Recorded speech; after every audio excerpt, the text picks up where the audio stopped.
Les salopes, quoi. Je n'ai pas d'autre mot pour ça, enfin, bref. Et comment? Libertin. Ah non, mais libertin, c'est beaucoup trop propre.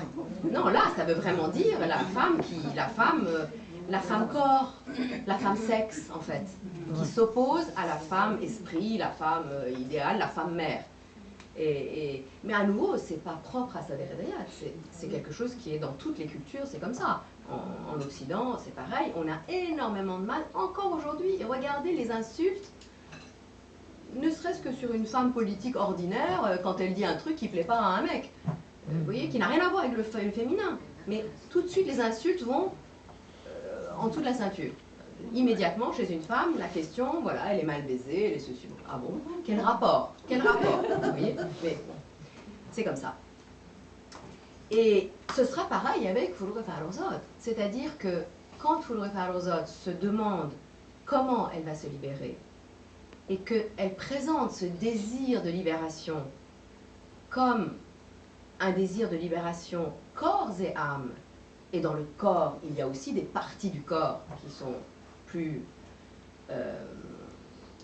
qui pressent plus pour se libérer, on va dire. Pourquoi? Parce qu'elles sont particulièrement enfermées, si je puis dire, ces parties du corps, vous voyez ce que je veux dire, je ne vais pas vous faire un dessin, eh bien, elle va être la cible d'un certain nombre d'attaques qui sont mais d'une bassesse, mais sans nom.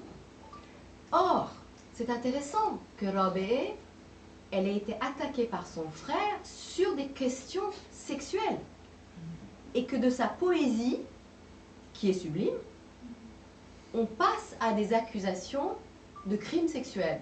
Je mets les crimes entre guillemets, évidemment, et sexuels aussi d'ailleurs. Et donc, il y a cette idée qu'une femme qui dit de la poésie, si elle parle d'amour, alors c'est que forcément, c'est une traînée. En fait, une femme qui publie, ça devient une femme publique. Vous voyez qu'en français, c'est pareil. Une femme publique, c'est quoi en français? C'est une prostituée. Un homme public, c'est quoi? C'est un homme de pouvoir, c'est un homme politique. Cherchez l'erreur. Et voilà. Or, que ce soit Roudaki ou plus tard des gens comme Saadi, notre cher Saadi, Cheikh Saadi, le grand maître de la sagesse, il a dit des tas de poèmes, mais pas seulement érotiques, carrément pornographiques. Aussi bien avec des femmes qu'avec des jeunes garçons. Des poèmes, Hazliot de Saadi, qui ne sont pas dans les colliot de Saadi, hein, rassurez-vous, on les a aussi éliminés. Mais enfin, les gens qui savent que Saadi a dit de la poésie pornographique, pédopornographique, carrément, et personne ne nous dit « Oh, Saadi, c'est un sale type, c'est un sale pédophile, il ne faut pas le lire !» Vous voyez? Personne ne l'accuse. Pourquoi? Parce que tout le monde sait qu'il fait de la poésie. Que la poésie, c'est de la poésie. Donc, voilà, il n'y a pas de... Et pourquoi, quand c'est un homme, on dit c'est pas grave. Au pire, on dit même c'est vrai, et alors? C'est pas grave. D'accord? Mais quand c'est une femme, ça dérange tout le monde. Et surtout, ça devient littéral. C'est-à-dire qu'on oublie que la poésie, c'est pas une histoire documentée. La poésie, c'est une histoire documentée peut-être du fantasme, et ça se situe ailleurs. C'est un jeu de langage, évidemment. Et la dernière chose que je voudrais dire au sujet de Rabé, et ensuite je vais venir, enfin les deux choses que je voudrais dire en dernier pour Rabé, je vais venir à Marsati pour ensuite quand même passer à Foulour. Il me semble que ces deux sont vraiment des ancêtres de Foulour sur bien des plans. C'est que c'est que Rabé, donc comme je vous l'ai dit, était peintre, et ça m'a beaucoup frappé parce que Foulour, vous voyez, on l'appelle Foulour en fait, intimement. Aucun poète, on fait ça. On n'appelle aucun poète par son prénom. Mais elle, on a une telle intimité qu'on l'appelle Foulour. Enfin, je devrais dire Foulour et Farrozot, ça fait plus sérieux. En tout cas, elle avait fait, après avoir quitté le lycée, elle a fait une école d'art, dans laquelle elle a appris à la fois à peindre et la couture. Et elle était très très douée en couture. Elle a aussi même enseigné la couture. Elle a fait sa propre robe de mariée. Enfin bon, elle était extrêmement douée apparemment en matière de couture. Elle peignait aussi. Mais on n'a gardé aucune de ses peintures. Ça, c'est une grande interrogation que j'ai. Où sont passées les peintures de Foulour? Mais dans ses lettres, on voit très clairement qu'elle a fait de la peinture. Et puis surtout, Fullur est une réalisatrice hors pair. Donc en gros, elle s'est mise derrière la caméra et elle a donc fait ce film absolument incroyable, hein, Johannes La Maison est noire, qui se passe dans une léproserie. Elle arrive à transmuer quelque chose qui est absolument l'horreur totale, hein, c'est-à-dire la vision des lépreux, en une sorte de poème, de méditation poétique sur la beauté, sur le mal, sur la souffrance, sur la manière dont on peut dépasser la souffrance, etc. Enfin, c'est un film qu'on ne peut pas regarder sans être profondément bouleversé. Et je me dis aussi, c'est l'autre point commun qu'elle a avec Robert. Alors, c'est peut-être pas la peinture, mais finalement, est-ce que le cinéma, ce n'est pas l'art pictural du XXe siècle? Donc, ce sont des femmes de plusieurs talents, en fait.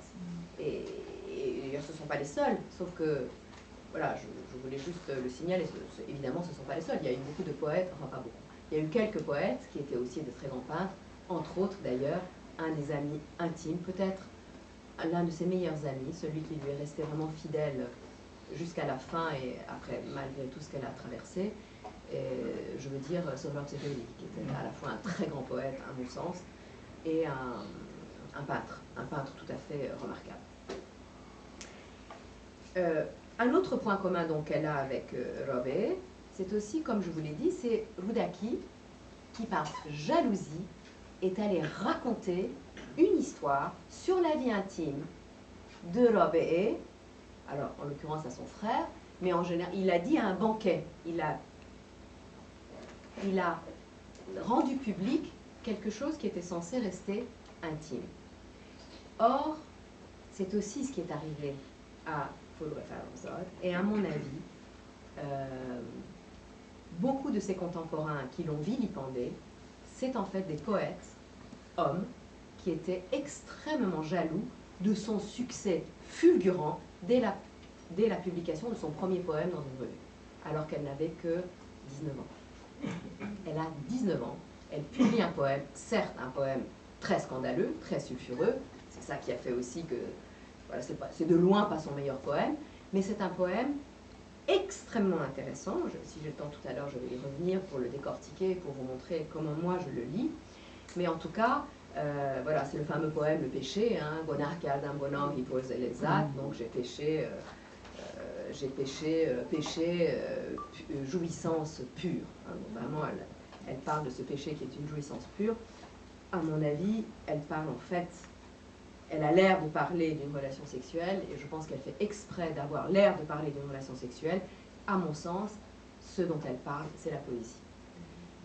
Et en fait, elle sait que quand elle va se saisir de la parole poétique, la publier dans un journal, avec des photos d'elle en les bras nus, les cheveux comme ça, et les bras nus, on est dans les années 50, au début des années 50, donc elle est née en 34, hein, donc c'est en 53, hein, ça.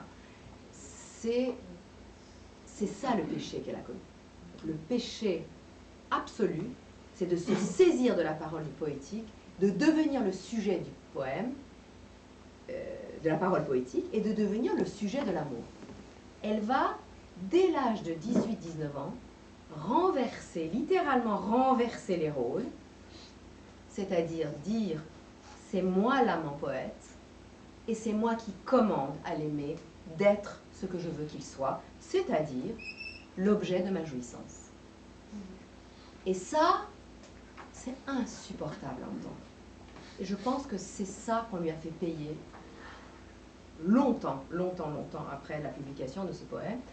Et encore aujourd'hui, il m'est arrivé de parler à des gens que je ne nommerai pas parce que j'ai trop d'estime pour eux, en leur disant je suis en train de traduire la poésie de Fullur Farrokhzad. Ils ont fait « Ah, Fullur Farrokhzad, mais elle pense qu'au sexe !» Je leur dis, vous avez lu son œuvre? Il n'y a pas une seule fois le mot sexe dedans. De quoi vous me parlez en fait? Il y a de l'éros, bien sûr, mais vous pouvez me citer un seul poème des Razaliot de Saadi, même des Razaliot, je ne parle même pas de la pornographie. Parce que l'œuvre de Fullur est très pudique, elle n'est absolument pas pornographique, même quand elle donne des images de la relation sexuelle, c'est extrêmement poétique. Jamais elle emploie un mot... loin d'elle l'idée d'employer les mots, par exemple, qu'emploie Molavi ou Rumi dans son Masnavi, qui va carrément, voilà, le zob de l'âne et la chatte de la servante, enfin, je dis carrément, hein, il emploie des mots extrêmement, voilà, qui sont ce qu'ils sont. Et jamais personne ne dit oh, non, non, non, tu vas pas étudier Molavi au Rumi, comment ça, tu étudies Rumi, tu fais une thèse sur Rumi. Non, non, non, il a employé des mots grossiers dans son œuvre. Il a parlé de relations sexuelles avec un âne. Mon Dieu, c'est affreux. C'est quand même beaucoup plus affreux que Folo Faroza qui dit juste qu'elle a joui en étant sur l'homme.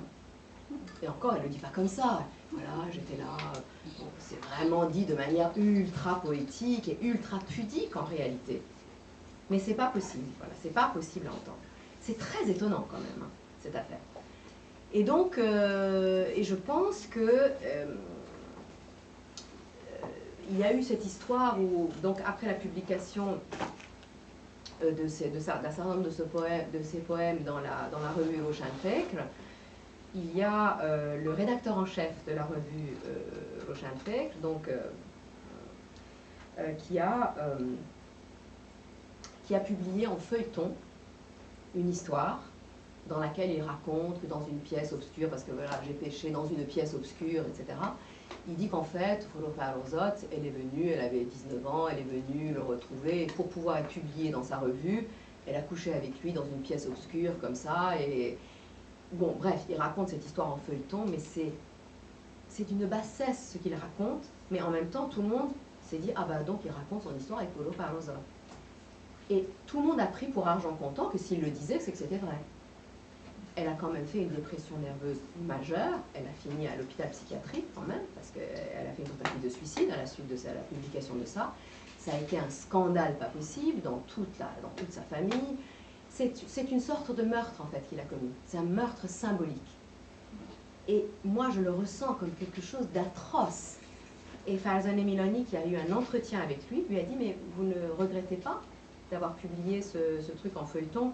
Alors, soi-disant, il avait caché les noms, mais tout le monde avait compris qu'il s'agissait d'elle. Encore une fois, elle n'a jamais ni infirmé, ni confirmé que c'était elle. Il peut tout à fait l'avoir complètement inventé. Elle n'a jamais dit que c'était juste ou que c'était vrai. Et je pense qu'elle ne s'est jamais abaissée à répondre à une chose pareille. Mais en tout cas, même si c'était vrai, il n'avait pas à le raconter comme ça, parce qu'il n'avait pas à déflorer ce qui, dans le poème, se donne comme quelque chose qui a de multiples interprétations. Mais pourquoi il a fait ça? Parce qu'il voulait absolument dire que c'était lui. Et il avait 10 ans plus qu'elle, etc.